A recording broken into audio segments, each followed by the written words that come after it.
Dear Cheri, eating butter and oil makes me sick, and the thought of infusing THC into milk or cream is not appealing. I'm not a fan of dairy, but I'm wondering if I could infuse cannabis into chicken broth. Could that be effective? I would love your thoughts about possibly making infused chicken broth or chicken stock. Thanks. Wow, this is a great question, and it's something I'd actually thought about doing. However, when I really thought about it, I realized that there are a couple of inherent problems with infusing chicken stock or even beef stock for that matter.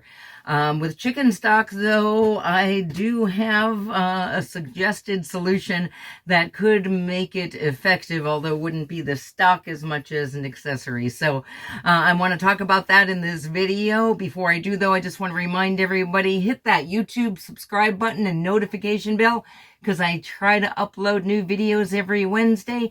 And if you get value out of my videos, please do me a favor. Hit that like button too, because that helps us in the YouTube algorithms. Okay, thank you.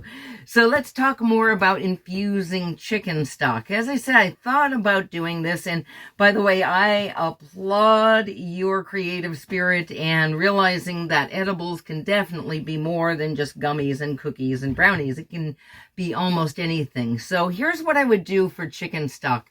What you're infusing when you're infusing something with cannabis, what you're doing is you're trying to bind that cannabis usually to a fat, which is why we usually do use butter or oil. So if you can stomach them as an ingredient in other foods as opposed to just eating them by themselves, that may be a good solution for you.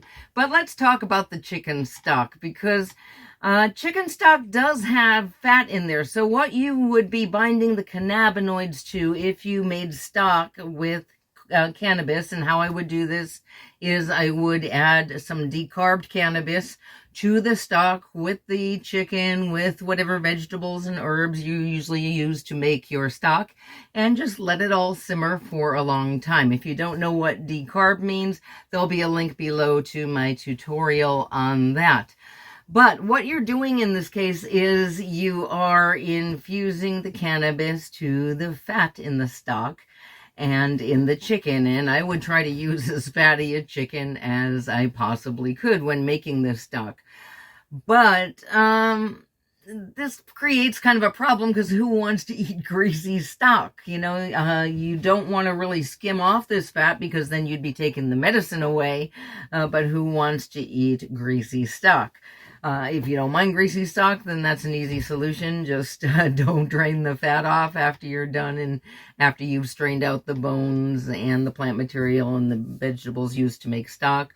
Let the fat rise, and you can just emulsify it before you eat it. But what I think is a better solution is use that fat as an ingredient.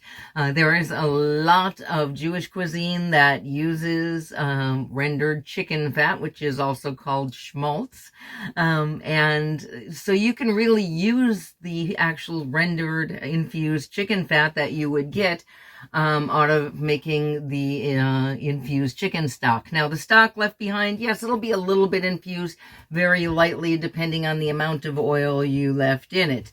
But you will also have that infused schmaltz or rendered chicken fat after making the stock. So there's, like I said, there's a lot of recipes in Jewish cuisine. The most popular and the most logical to do after making chicken stock, though, is to use it to make matza balls. And there will be my recipe for matza balls in the comments below. In that original recipe that I wrote, I used infused olive oil to make it, but you could just totally substitute the infused olive oil for the infused schmaltz that you have left over after making the chicken stock. So that's what I would do personally if I wanted to infuse chicken stock. The stock itself will be lightly infused, and then depending on how much cannabis you used and the strength of the cannabis you use, the matzo balls will be more strongly infused. And if you need help with dosing, be sure to see the comments below. Take my free dosing class, or even better yet, get my $5 dosage calculators. They're available online or as an app for Android or Apple, and you'll use them over and over again every time you cook with cannabis to get the dose that you need. Okay, this was an interesting discussion, and thank you for that thought-provoking question about making infused chicken stock. If you have questions, see the comments below where you can submit them to. I'll try to get to as many as I can. See you all next time. Eat your weed.